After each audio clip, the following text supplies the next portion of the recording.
ಪಾದಗಳನ್ನು ಸೇರಿಸಿ ಸ್ಟ್ರೈಟ್ ನಿಂತ್ಕೊಳ್ಳಿ. ಮೊದಲು ಎರಡೂ ಕಾಲುಗಳು ಕೈಗಳೆಲ್ಲ ನೇರ ಇರಲಿ. ಈ ಕಾಲು ಸ್ವಲ್ಪ ಒಂದು 4 ಇಂಚ್ ಅಗಲ ಇಟ್ಕೊಳ್ಳಿ. ಕೈಗಳನ್ನು ಸೈಡಿಗೆ ತೊಗೊಳ್ಳಿ. ಸ್ಟ್ರೆಚ್ ಮಾಡಿ ಚೆನ್ನಾಗಿ ಶೋಲ್ಡ್ರ್ ಲೈನಲ್ಲಿ ಎರಡೂ ಕೈಗಳು ಒಟ್ಟಿಗೆ ಸ್ಟ್ರೆಚ್ ಮಾಡ್ಕೊಳ್ಳಿ. ಈಗ ನಿಧಾನ ಟ್ವಿಸ್ಟ್ ಮಾಡಿ ಕೈಗಳನ್ನು ಸೈಡಿಗೆ ತೊಗೊಳ್ಳಿ. ಚೆನ್ನಾಗಿ ಬ್ರೀದ್ ಇನ್ ಬ್ರೀದ್ ಔಟ್ ಮಾಡ್ತಾ ಮಾಡಿ ಎರಡೂ ಕಡೆಗೆ. ಅಪ್ಪರ್ ಬಾಡಿ ಕಂಪ್ಲೀಟ್ ಟರ್ನ್ ಮಾಡ್ಕೊಳ್ಳಿ. ಎಲ್ಲರೂ ಪೂರ್ತಿ ತಿರುಗಿಸ್ಕೋಬೇಕು. ಬ್ರೀದ್ ಇನ್ ಬ್ರೀದ್ ಔಟ್ ಮಾಡ್ತಾ. ಕೈ ಮುಂದೆ ಬರಬಾರ್ದು. ತಲೆ ಹಿಂದಕ್ಕೆ ತೊಗೊಳ್ಳಿ ಸ್ವಲ್ಪ. ಈಗ ಹಾಗೆ ಕೈಗಳನ್ನು ಸೈಡಿಗೆ ತೊಗೊಳ್ಳಿ. ಈಗ ಸೈಡ್ ಬೆಂಡಿಂಗ್. ಇಲ್ಲೂ ಅಷ್ಟೇ ಬ್ರೀದ್ ಇನ್ ಬ್ರೀದ್ ಔಟ್ ಮಾಡ್ತಾ ಮಾಡಿ. ಕಾಲುಗಳು ನೇರ ಇಟ್ಕೊಳ್ಳಿ. ಸರಳ ವ್ಯಾಯಾಮಗಳು ಸ್ವಲ್ಪ ಮಾಡ್ಕೋಬೇಕು. ವಾರ್ಮಪ್ ಎಕ್ಸಸೈಸ್ ಎಲ್ಲರೂ ಮನೆಯಲ್ಲಿ ಇದ್ರ ಜೊತೆಗೆ ಬೇರೆನೂ ಮಾಡ್ಕೊಳ್ಳಿ. ನೀವು ಇಲ್ಲಿ ಸ್ವಲ್ಪ ಮಾತ್ರ ತೋರಿಸ್ತಾ ಇರೋದು. ಈ ಕಾಲು ದೂರ ಇಟ್ಕೊಳ್ಳಿ. ಟೋಸ್ ಒಳಗೆ ಟರ್ನ್ ಮಾಡ್ಕೊಂಡು ಮಾಡಿ. ಬ್ರೀದ್ ಇನ್ ಬ್ರೀದ್ ಔಟ್. ಮಂಡಿಯಿಂದ ಕೈ ಕೆಳಗೆ ತೊಗೊಳ್ಳಿ. ಆದಷ್ಟು ಸ್ಟ್ರೆಚ್ ಮಾಡ್ತಾ ಮಾಡಿ. ಪ್ರತಿಯೊಂದು ರೌಂಡಲ್ಲೂ ಸ್ಟ್ರೆಚಿಂಗ್ ಜಾಸ್ತಿ ಮಾಡ್ತಾ ಹೋಗಬೇಕು.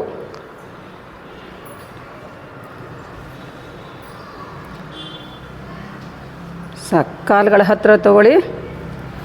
ಇಲ್ಲೂ ಅಷ್ಟೇ ನಮ್ಮ 4 ಇಂಚ್ ಗ್ಯಾಪ್ ಇಟ್ಕೊಳ್ಳಿ. ಕಾಲುಗಳು ಅಂತರ ಇರಲಿ. ಈ ಕೈಗಳನ್ನು ಹಿಪ್ಸ್ ಮೇಲೆ ಇಟ್ಕೊಳ್ಳಿ.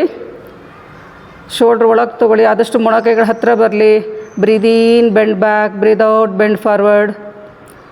ದಾನ ಮಾಡಿ ಹಾಗೆ ಉಸಿರು ತೊಗೊಳ್ತಾ ಹಿಂದಕ್ಕೆ, ಉಸಿರು ಬಿಡ್ತಾ ಮುಂದಕ್ಕೆ.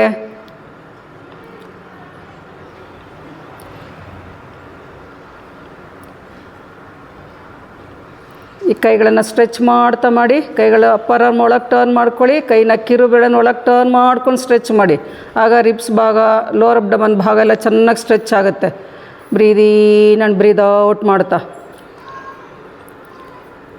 ಮೇಲಕ್ಕೆ ಬನ್ನಿ. ಹಾಗೆ ಮೊಣಕೈಗಳನ್ನು ಲಾಕ್ ಮಾಡ್ಕೊಳ್ಳಿ. ಎಲ್ಲರೂ ಸೀಲಿಂಗ್ ಕಡೆಗೆ ಸ್ಟ್ರೆಚ್ ಮಾಡ್ಕೊಳ್ಳಿ. ಪೂರ್ತಿ ಎಳ್ಕೊಳ್ಳಿ ಸೀಲಿಂಗ್ ಕಡೆಗೆ. ಇನ್ಹೇಲ್ ಮಾಡಿ. Exhale bend forward. ಕೈಗಳನ್ನು ಮೊಣಕೈಗಳನ್ನು ನೆಲದ ಕಡೆಗೆ ಎಳಿತಾ ಕುತ್ತಿಗೆ ರಿಲ್ಯಾಕ್ಸ್ ಆಗಿ ಇಟ್ಕೊಳ್ಳಿ.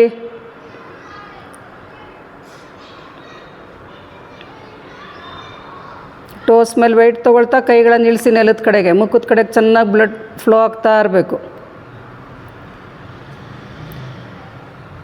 ನಿಧಾನ ಮೇಲಕ್ಕೆ ಬನ್ನಿ. ಕೈಗಳನ್ನು ಸ್ಟ್ರೆಚ್ ಮಾಡ್ತಾ ಸೈಡಿಗೆ ಬಿಡಿ. ಸೂರ್ಯ ನಮಸ್ಕಾರ. ಸಮಸ್ಥಿತಿನಲ್ಲಿ ನಿಂತ್ಕೊಳ್ಳಿ. ಕೈಗಳೆಲ್ಲ ನೇರ ನೆಲದ ಕಡೆಗೆ ಎಳಿತಾ ಇರಲಿ. ಪಾದಗಳನ್ನು ಸೇರಿಸಿ ಮಂಡಿಗಳು, ತೊಡೆಗಳು, ಹಿಪ್ಸ್ ಭಾಗ ಟೈಟ್ ಮಾಡ್ಕೊಳ್ಳಿ. ಈಗ ನಮಸ್ಕಾರ ಸ್ಥಿತಿ. ಹಸ್ತಗಳನ್ನು ಸ್ಟರ್ನಮ್ ಹತ್ರ ಜೋಡಿಸಿ ಎದೆ ಮಧ್ಯಕ್ಕೆ ಜೋಡಿಸಿರಬೇಕು. 1 2 3 4 5 6 7 8 9 10. 1 2 3 4 5 6 7. ಹಿಮ್ಮಡಿ ಪೂರ್ತಿ ಇಳಿಸಿ ನೆಲದ ಕಡೆಗೆ. ಬೆನ್ನಿನ ಭಾಗ ಹಿಂದೆ ಕೆಳ್ಕೋಬೇಕು. ಕೈ ಬೆರಳೆಲ್ಲ ಚೆನ್ನಾಗಿ ಸ್ಪ್ರೆಡ್ ಮಾಡ್ಕೊಳ್ಳಿ. 8 9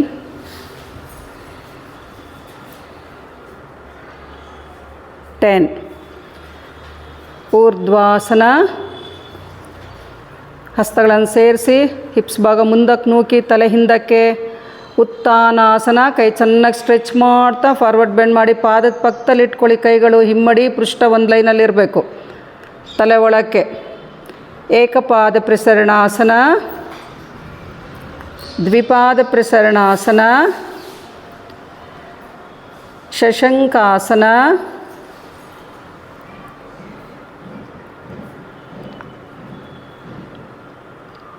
ಅಷ್ಟಾಂಗ ನಮಸ್ಕಾರ.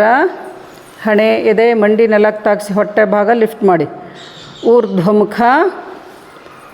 ಊರ್ಧ್ವಮುಖ ಶ್ವಾನಾಸನ ಮಾಡುವಾಗ ಭುಜಗಳ ಹಿಂದಕ್ಕೆ, ಕುತ್ತಿಗೆ ಚೆನ್ನಾಗಿ ಸ್ಟ್ರೆಚ್ ಮಾಡಿ, ದೃಷ್ಟಿ ನೇರ ಇರಲಿ, ತಲೆ ಮಾತ್ರ ಹಿಂದಕ್ಕೆ. ಅಧೋಮುಖ ಶ್ವಾನಾಸನ. ಚೆನ್ನಾಗಿ ಬೆನ್ನಿನ ಭಾಗ ಇಕ್ಸಿ, ಹಿಮ್ಮಡಿ ಪೂರ್ತಿ ನೆಲಕ್ಕೆ ತಾಗಿಸಿ. ಶಶಂಕಾಸನ. ಬಟಕ್ಸ್ ಹಿಮ್ಮಡಿ ಮೇಲೆ ಡ್ರಾಪ್ ಮಾಡ್ತಾ ಕೈಗಳನ್ನು ಸ್ಟ್ರೆಚ್ ಮಾಡ್ಕೊಳ್ಳಿ. ಕುತ್ತಿಗೆ ರಿಲ್ಯಾಕ್ಸ್ ಆಗಿರಲಿ. ಏಕಪಾದ ಪ್ರಸರಣಾಸನ. ಮುಂದಿನ ಪಾದದ ಆ್ಯಂಕಲ್ಲು ಮಂಡಿ ಒಂದೇ ಲೈನಲ್ಲಿ ಇರಬೇಕು. ಬ್ಯಾಕ್ ಲೆಗ್ ಎಷ್ಟು ಬೇಕಾದರೂ ಸ್ಟ್ರೆಚ್ ಮಾಡ್ಕೊಳ್ಳಿ. ಉತ್ತಾನಾಸನ. ನಮಸ್ಕಾರ ಸ್ಥಿತಿ. ಊರ್ಧ್ವಾಸನ. ಉತ್ತಾನಾಸನ. ಏಕಪಾದ ಪ್ರಸರಣಾಸನ. ದ್ವಿಪಾದ ಪ್ರಸರಣಾಸನ. ಶಶಂಕಾಸನ.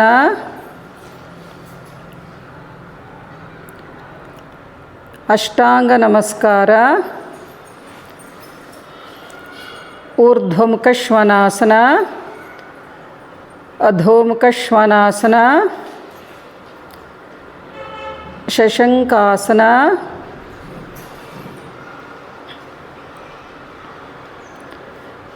ಏಕಪಾದ ಪ್ರಸರಣಾಸನ. ಉತ್ತಾನಾಸನ. ನಮಸ್ಕಾರ ಸ್ಥಿತಿ. ಕಾಲು ಸ್ವಲ್ಪ ಅಗಲ ಇಟ್ಕೊಳ್ಳಿ, ಒಂದು 4 ಇಂಚ್ ಗ್ಯಾಪ್ ಇಟ್ಕೊಳ್ಳಿ. ಕಣ್ಮುಚ್ಚಿ ಉಸಿರಾಟವನ್ನು ಗಮನಿಸ್ತಾ ಇರಿ. ಮನೇಲಿ ಮಾಡ್ಕೊಳ್ಳೋರು ಬೇಕಾದರೆ ಇನ್ನೂ 2 ಮಾಡ್ಕೊಳ್ಳಿ. 2 ಸೂರ್ಯ ನಮಸ್ಕಾರ ಅಥವಾ 4 ಸೂರ್ಯ ನಮಸ್ಕಾರ ಬೇಕಾದರೂ ಮಾಡ್ಕೊಳ್ಳಿ. ಕೈಗಳು ಕಾಲುಗಳು ಚೆನ್ನಾಗಿ ಸ್ಟ್ರೆಚ್ ಮಾಡಿ, ಹಿಮ್ಮಡಿ ಸೇರಿಸಿ. ಅಧೋಮುಖ ಸುಪ್ತ ತಾಡಾಸನ. ಇದು ಅಂದರೆ ಹೊಟ್ಟೆ ಮೇಲೆ ಮಲಗಿ ಕೈಗಳನ್ನು ಕಾಲುಗಳನ್ನು ಸ್ಟ್ರೆಚ್ ಮಾಡ್ತಿರ್ತೀವಲ್ಲ, ಇದು ಒಂದು ಆಸನನೇ.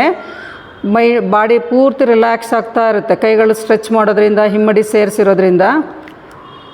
ಈಗ ಮೊಣಕೈ ಒತ್ಬಿಟ್ಟು ಭುಜಂಗಾಸನ. ಮೊಣಕೈಗಳನ್ನು ಪ್ರೆಸ್ ಮಾಡ್ಕೊಳ್ಳಿ ಎಲ್ಲರೂ. ಮೊಣಕೈ ಒತ್ತಿ ಭುಜಂಗಾಸನ.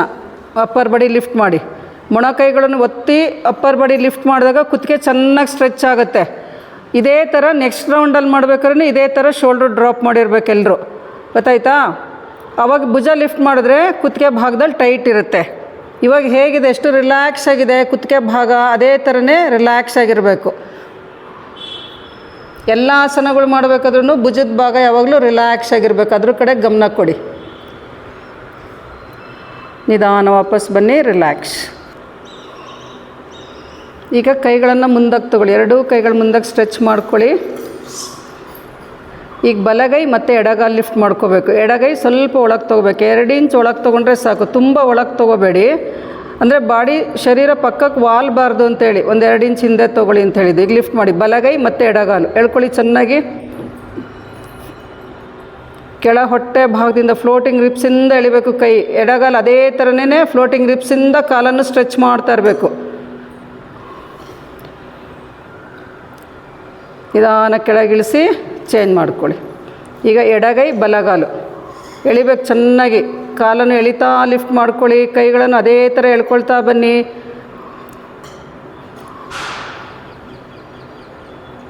ಹೊಟ್ಟೆ ಭಾಗದಲ್ಲಿ ಎಕ್ಸ್ಟ್ರಾ ಫ್ಯಾಟ್ ಇರೋದು ಕರಗಬೇಕು, ತೈಸಲ್ಲಿರೋದು ಕರಗಬೇಕು, ಮತ್ತು ಬೆನ್ನಿನ ಭಾಗಕ್ಕೂ ರಿಲ್ಯಾಕ್ಸ್ ಆಗಬೇಕು. ತಲೆ ಎತ್ತಿ ಕೈಗಳನ್ನು ಎಳ್ಕೊಳ್ಳಿ. ರಿಲ್ಯಾಕ್ಸ್. ನಿಧಾನ ಕೆಳಗೆ ಬನ್ನಿ. ಮಕರಾಸನದಲ್ಲಿ ರಿಲ್ಯಾಕ್ಸ್ ಮಾಡಬೇಕು. ಪಾದದ ಬೆರಳು ಹೊರಕ್ಕೆ, ಹಿಮ್ಮಡಿ ಒಳಗೆ ತೊಗೊಳ್ಳಿ. ಕೆನ್ನೆ ಇದು ಕೈಗಳ ಮೇಲೆ ಕೆನ್ನೆ ಅಥವಾ ಗಲ್ಲ ಇಡಿ, ರಿಲ್ಯಾಕ್ಸ್ ಮಾಡ್ಕೊಳ್ಳಿ. ಈಗ ಕೈ ಬೆರಳನ್ನು ಬೆನ್ನಿನ ಹಿಂಭಾಗಕ್ಕೆ ಲಾಕ್ ಮಾಡ್ಕೊಳ್ಳಿ. ಕೈ ಟರ್ನ್ ಮಾಡಬಾರ್ದು, ಲಾಕ್ ಮಾಡಿಕೊಂಡು ಎಳಿತಾ ಮೇಲಕ್ಕೆ ಬರಬೇಕು. ಅಪ್ಪರ್ ಬಾಡಿ ಕಂಪ್ಲೀಟ್ ಲಿಫ್ಟ್ ಮಾಡಬೇಕು. ಮಾಡಿ. ಇಡೀ ಶರೀರ ಲಿಫ್ಟ್ ಆಗ್ತಾ ಇರಬೇಕು. ತೊಡೆ ಭಾಗ, ಕೆಳ ಹೊಟ್ಟೆ ಭಾಗ ನೆಲದ ಮೇಲೆ ಇರಬೇಕು. ಆ್ಯಂಕಲ್ಸ್ ಡ್ರಾಪ್ ಮಾಡಿ, ಕಾಲು ನೆಲದ ಮೇಲೆ ಇರಲಿ. ಕಾಲು ನೆಲದ ಮೇಲೆ ಇಟ್ಬಿಟ್ಟು ಪಾದಗಳನ್ನು ಸೇರಿಸ್ಬಿಟ್ಟು ಲಿಫ್ಟ್ ಮಾಡಿ. ಎಲ್ಲರೂ ಉಸಿರಾಟವನ್ನು ಗಮನಿಸ್ತಾ ಇರಿ. ರಿಲ್ಯಾಕ್ಸ್. ನಿಧಾನ ಕೆಳಗೆ ಬನ್ನಿ. ಮಕರಾಸನದಲ್ಲಿ ರಿಲ್ಯಾಕ್ಸ್ ಮಾಡಿ.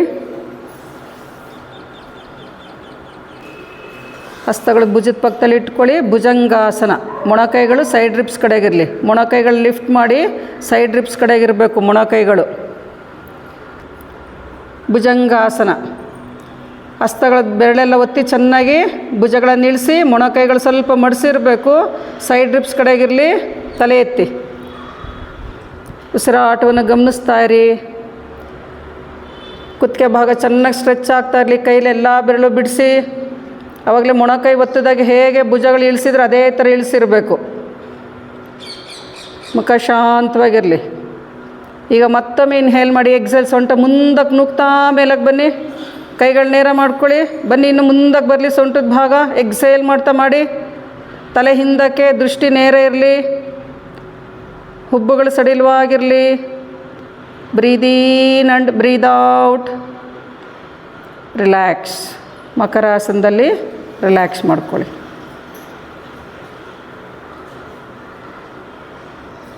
ಕೈಗಳು ಕಾಲುಗಳು ಚೆನ್ನಾಗಿ ಸ್ಟ್ರೆಚ್ ಮಾಡ್ತಾ ಲಿಫ್ಟ್ ಮಾಡಿ. ಎರಡೂ ಕೈಗಳು ಕಾಲುಗಳು ಅಪ್ಪರ್ ಆರ್ಮ್ ಒಳಗೆ ಟರ್ನ್ ಮಾಡಿ. ಹಸ್ತ ಒಂದಕ್ಕೊಂದು ನೋಡ್ತಾ ಇರಲಿ. ಈಸಿ ಆಗುತ್ತೆ. ಮಾಡೋಕ್ಕಾಗದೇ ಇರೋರು ಭುಜಂಗಾಸನ ಮಾಡ್ಕೊಳ್ಳಿ. ಮಾಡೋಕ್ಕಾಗೋರು ಕೈಗಳು ಇನ್ನೂ ಮೇಲಕ್ಕೆ ತೊಗೊಳ್ಳಿ, ಕಾಲನ್ನು ಮೇಲಕ್ಕೆ ತೊಗೊಳ್ಳಿ. ಉಸಿರಾಟವನ್ನು ಗಮನಿಸ್ತಾ ಇರಿ. ಪಾದಗಳನ್ನು ಸೇರಿಸಿ ಆದಷ್ಟು. ಕಾಲುಗಳು ನೇರ ಇರಬೇಕು. ತೈಸ್ ಲಿಫ್ಟ್ ಮಾಡಬೇಕು. ಕಾಲು ಮೇಲಕ್ಕೆ ಹೋಗೋದಕ್ಕಿಂತ ಮಂಡಿ ಲಿಫ್ಟ್ ಮಾಡೋದಕ್ಕೆ ಟ್ರೈ ಮಾಡಿ. ರಿಲ್ಯಾಕ್ಸ್. ಸುಪ್ತ ತಾಡಾಸನ. ಕೈಗಳು ಕಾಲುಗಳು ಸ್ಟ್ರೆಚ್ ಮಾಡಿ. ಪಾದದ ಬೆರಳು ನಿಮ್ಮ ಕಡೆಗಿರಲಿ. ಪಾದದ ಒಳಂಚು ಮುಂದಕ್ಕೆ, ಹೊರಂಚು ನಿಮ್ಮ ಕಡೆಗೆ. ಉಸಿರಾಟವನ್ನು ಗಮನಿಸ್ತಾ ಇರಿ. ಸುಪ್ತ ತಾಡಾಸನೂ ಒಳ್ಳೆ ಪ್ರಯೋಜನಕಾರಿ ಇರುವಂಥ ಆಸನ. ಸುಮ್ಮನೆ ಮಲಗೋದು ಅಂತಲ್ಲ. ಕೈ ಕಾಲೆಲ್ಲ ಸ್ಟ್ರೆಚ್ ಮಾಡ್ತಾ ಇರುವಾಗ ಬೆನ್ನಿನ ಭಾಗ ಪೂರ್ತಿ ನೆಲದ ಮೇಲೆ ಇರುತ್ತಲ್ಲ, ಅಲೈನ್ಮೆಂಟ್ ಕರೆಕ್ಟಾಗಿರೋದ್ರಿಂದ ಬೆನ್ನಿನ ಭಾಗ ರಿಲ್ಯಾಕ್ಸ್ ಆಗುತ್ತೆ. ಸೊಂಟ ನೋವು, ಬೆನ್ನು ನೋವು ಇದ್ದಾಗಲೂ ಈ ಥರ ಮಲ್ಕೋಬೋದು. ಈಗ ಬದ್ಧ ಕೋನಾಸನದಲ್ಲಿ ಇಟ್ಕೊಳ್ಳಿ ಕಾಲುಗಳೆಲ್ಲರೂ. ಪಾದಗಳನ್ನು ಸೇರಿಸಿ. ಪಾದದ ಒಳಂಚು ಓಪನ್ ಆಗಬೇಕು, ಹೊರ ಅಂಚು ಸೇರಿಸಿರಬೇಕು. ಇದು ಮಾಡೋದ್ರಿಂದನೂ ಬ್ಯಾಕ್ ಬೆಂಡಿಂಗ್ ಮಾಡಾದ್ಮೇಲೆ ಇದು ಮಾಡೋದ್ರಿಂದ ಬ್ಯಾಕ್ ಸ್ವಲ್ಪ ರಿಲ್ಯಾಕ್ಸ್ ಆಗುತ್ತೆ. ಸ್ವಲ್ಪ ಹೊತ್ತು ಸ್ಟ್ರೆಚ್ ಮಾಡಾದ್ಮೇಲೆ ಈಗ ತೈಸ್ ಮೇಲೆ ಬೇಕಾದ್ರೆ ಹಸ್ತಗಳನ್ನು ಒತ್ಬೋದು. ನಿಮ್ಮ ಹಸ್ತದಿಂದ ತೊಡೆಯ ಭಾಗವನ್ನು ಒತ್ತಿ. ಆಗ ಬೆನ್ನಿನ ಭಾಗ ಇನ್ನೂ ಸ್ವಲ್ಪ ರಿಲ್ಯಾಕ್ಸ್ ಆಗುತ್ತೆ. ಇಲ್ಲಿ ಕಾಲು ತುಂಬ ಒಳಗೆ ತೊಗೋಬೇಕು ಅಂತಿಲ್ಲ. ನಿಮ್ಮ ಅನುಕೂಲಕ್ಕೆ ತಕ್ಕಂತೆ ಮಾಡಿ. ಮಂಡಿ ನೋವಿರೋರು ತುಂಬ ಒಳಗೆ ಕೆಳ್ಕೊಳಕ್ಕೆ ಹೋಗಬೇಡಿ. ಉಸಿರಾಟವನ್ನು ಗಮನಿಸ್ತಾ ಇರಿ.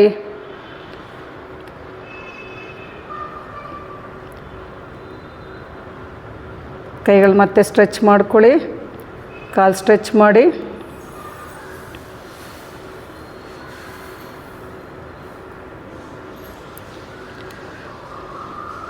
ಕಾಲು ಫೋಲ್ಡ್ ಮಾಡಿ ಸ್ಟ್ರೆಚ್ ಮಾಡಿ. ಮೇಲಕ್ಕೆ ತೊಗೊಳೋದು ಬೇಡ. Just fold and stretch. ಉಸಿರು ತೊಗೊಳ್ತಾ ಫೋಲ್ಡ್ ಮಾಡಿ, ಉಸಿರು ಬಿಡ್ತಾ ಕಾಲು ಸ್ಟ್ರೆಚ್ ಮಾಡಿ. ನೆಲಕ್ಕೆ ತಾಕಿಸ್ಬಿಟ್ಟು ಮತ್ತೆ ಫೋಲ್ಡ್ ಮಾಡಿ. ಇದು ಮಾಡೋದ್ರಿಂದನೂ ಬೆನ್ನಿನ ಭಾಗ ರಿಲ್ಯಾಕ್ಸ್ ಆಗುತ್ತೆ. ಹೊಟ್ಟೆ ಭಾಗಕ್ಕೂ ವ್ಯಾಯಾಮ ಇದು ಮಾಡೋದ್ರಿಂದ. ಮಂಡಿ ಪೂರ್ತಿ ಎದೆ ಕಡೆಗೆ ಮಡಿಸ್ಕೋಬೇಕು. ಪೂರ್ತಿ ಮಡಿಸಿ ಕಾಲು ನೇರ ಮಾಡಿ, ಕಾಲು ನೆಲಕ್ಕೆ ಇಳಿಸ್ಬಿಟ್ಟು ಮತ್ತೆ ಫೋಲ್ಡ್ ಮಾಡಿ. ಪಾದ ತಾಕಿಸ್ಬೇಡಿ. ಹಿಮ್ಮಡಿ ತಾಕಿಸ್ಬಿಟ್ಟು ಸ್ಟ್ರೆಚ್ ಮಾಡಿ ಕಾಲುಗಳನ್ನು. ಆಗ ಚೆನ್ನಾಗಿ ಸ್ಟ್ರೆಚ್ ಆಗುತ್ತೆ ಕಾಲುಗಳು. ರಿಲ್ಯಾಕ್ಸ್. ಪವನ ಮುಕ್ತಾಸನ ಮಾಡಿ. ರೈಟ್ ಲೆಗ್ ಫೋಲ್ಡ್ ಮಾಡಿ. ಆರಂಪಿಟ್ ಕಡೆಗೆ, ಕಂಕಡಿನ ಭಾಗದ ಕಡೆಗೆ ಎಳ್ಕೋಬೇಕು ಮಂಡಿನ. ಎದೆ ಮೇಲೆ ಎಳ್ಕೋಬೇಡಿ. ಉಸಿರು ಕಟ್ಟಿದಂಗೆ ಆಗುತ್ತೆ. ಉಸಿರಾಟ ಚೆನ್ನಾಗಿ ನಡೀತಾ ಇರಲಿ. ಸೊಂಟದ ಭಾಗಕ್ಕೆ ರಿಲ್ಯಾಕ್ಸ್ ಆಗಬೇಕು ಪವನ ಮುಕ್ತಾಸನ ಮಾಡೋದ್ರಿಂದ. ತಲೆ ಎತ್ತಿಬೇಡಿ. ತಲೆ ಎತ್ತಿ ಎತ್ತಿ ಸ್ಪಾಂಡಿಲೈಟಿಸ್ ಬರುತ್ತೆ. ಕುತ್ತಿಗೆ ಚೆನ್ನಾಗಿ ಎಳೆದು ಮಾಡ್ತೀರ. ಆ ಥರ ಎಲ್ಲ ಮಾಡೋಕ್ಕೆ ಹೋಗಬಾರ್ದು. ಸುಮ್ಮನೆ ಈ ಥರ ಮಲ್ಕೊಂಡ್ರೆ ಸಾಕು. ಪವನ ಮುಕ್ತಾಸನ ಅಂದರೆ ಇಷ್ಟೇ ಮಾಡಬೇಕು. ಚೇಂಜ್ ಮಾಡ್ಕೊಳ್ಳಿ.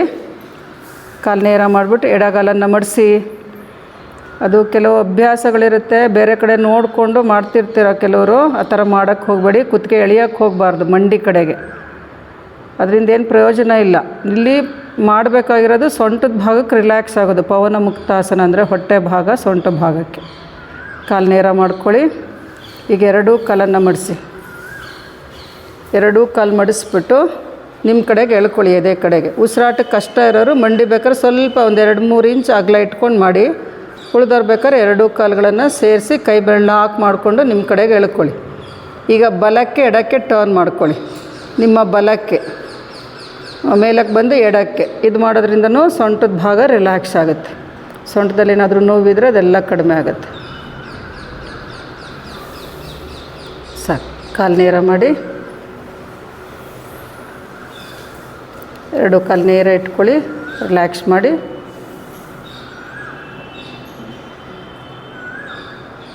ಕೂತ್ಕೊಳ್ಳಿ.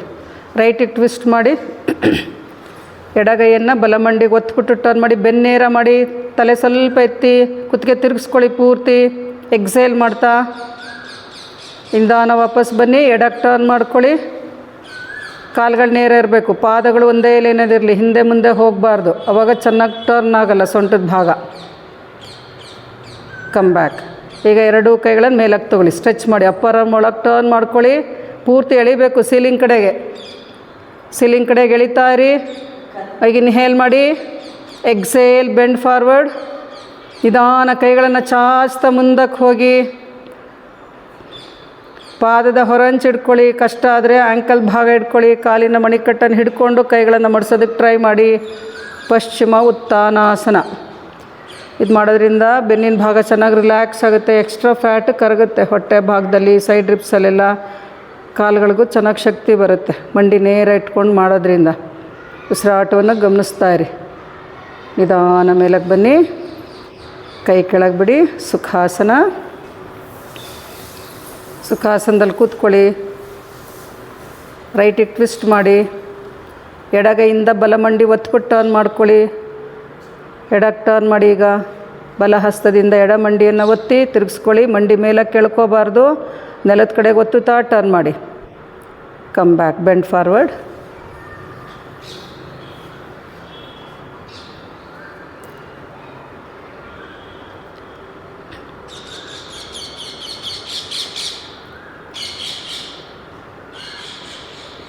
ಮೇಲಕ್ಕೆ ಬನ್ನಿ. ಕಪಾಲಭಾತಿ, ಬ್ಲ್ಯಾಂಕೆಟು ಅಥವಾ ದಿಂಬು. Kapalbhati, single nostril kapalbhati. Right nostril close ಮಾಡಿ, ಶಾರ್ಪ್ ಎಕ್ಸೇಲ್. ಉಸಿರು ತೊಗೊಳ್ಳೋದಿಲ್ಲ, ಉಸಿರನ್ನು ಹೊರಕ್ಕೆ ಹಾಕೋದು ಅಷ್ಟೇ ಮಾಡಬೇಕು.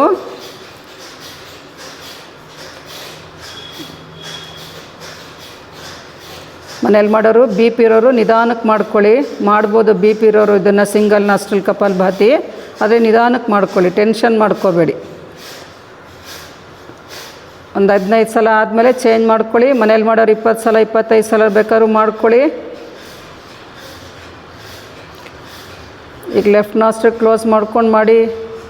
ಎರಡೂ ಕಡೆ ಕಂಪ್ಲೀಟ್ ಮಾಡಿ. ಕುತ್ತಿಗೆ ನೇರ ಇಟ್ಕೊಂಡಿರಬೇಕು, ತಲೆ ಕೆಳಕ್ಕೆ ಹಾಕಬೇಡಿ.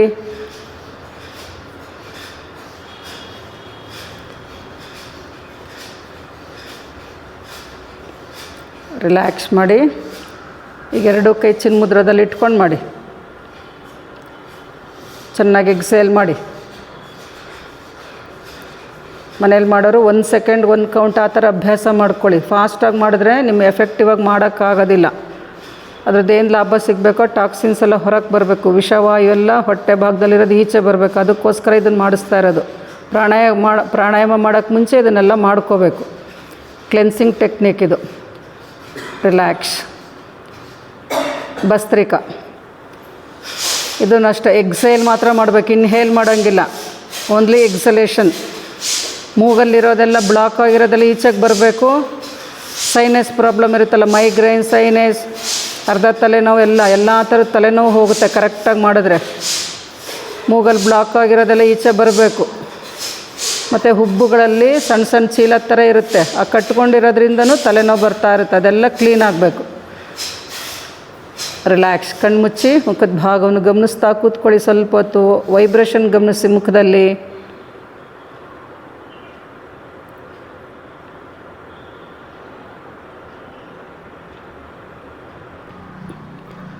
ಶವಾಸನದಲ್ಲಿ ಪೂರ್ತಿ ರಿಲ್ಯಾಕ್ಸ್ ಮಾಡ್ಕೊಳ್ಳಿ.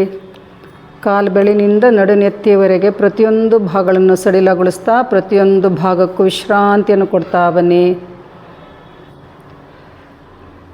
ಕೆಲವರು ವಿಪರೀತ ಕರ್ಣಿನಲ್ಲಿ ರಿಲ್ಯಾಕ್ಸ್ ಮಾಡ್ಕೋತಾ ಇದ್ದಾರೆ, ಕೆಲವರು ಹಾಗೆ ಮಲಗಿದ್ದಾರೆ.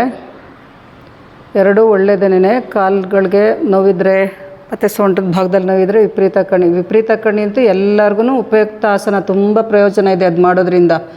ಬ್ಲಡ್ ಸರ್ಕ್ಯುಲೇಷನ್ ರಿವರ್ಸ್ ಆಗೋದ್ರಿಂದ ತುಂಬ ಬೆನಿಫಿಟ್ ಇದೆ. ಇಡೀ ಶರೀರ, ಕಾಲುಗಳು, ಕೈಗಳು ಎಲ್ಲ ವಿಶ್ರಾಂತಿಯಲ್ಲಿರಲಿ. ಬೆನ್ನಿನ ಭಾಗಕ್ಕೆ ವಿಶ್ರಾಂತಿ ಕೊಡಿ. ಹೊಟ್ಟೆ, ಮಾಂಸಖಂಡಗಳು ಕುತ್ತಿಗೆಯ ಭಾಗ ವಿಶ್ರಾಂತಿಯಲ್ಲಿರಲಿ. ಗಂಟಲಿನ ಭಾಗ ವಿಶ್ರಾಂತಿಯಲ್ಲಿರಲಿ. ಪೂರ್ತಿಯಾಗಿ ಮುಖದಲ್ಲಿರುವ ಪ್ರತಿಯೊಂದು ಭಾಗಗಳನ್ನು ಸಡಿಲಗೊಳಿಸ್ತಾ ಬನ್ನಿ. ಮುಖದಲ್ಲಿರುವ ಪ್ರತಿಯೊಂದು ಭಾಗಕ್ಕೂ ವಿಶ್ರಾಂತಿ ಕೊಡ್ತಾ, ಮುಖದ ಸ್ನಾಯುಗಳು, ಮುಖದ ಚರ್ಮ ವಿಶ್ರಾಂತಿಯಲ್ಲಿರಲಿ. ವಿಶೇಷವಾಗಿ ಎರಡೂ ಕಣ್ಣುಗಳನ್ನು ವಿಶ್ರಾಂತಿಯಲ್ಲಿರಿಸಿ. ಕಣ್ಣಿನ ನರಗಳು, ಕಣ್ಣಿನ ಮಾಂಸಖಂಡಗಳು, ಕಣ್ಣುಗುಡ್ಡೆಗಳು ವಿಶ್ರಾಂತಿಯಲ್ಲಿರಲಿ.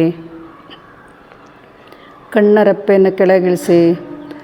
ಕಣ್ಣುಗಳಿಗೆ ವಿಶ್ರಾಂತಿ ಕೊಡ್ತಾ ಕಣ್ಣುಗುಡ್ಡೆಗಳು ಆಳಕ್ಕೆ ಹೋಗ್ತಾ ಅನುಭವ ಆಗ್ತಾ ಇರಲಿ. ಹುಬ್ಬುಗಳು, ಭ್ರೂ ಮಧ್ಯಭಾಗ ವಿಶ್ರಾಂತಿಯಲ್ಲಿರಲಿ.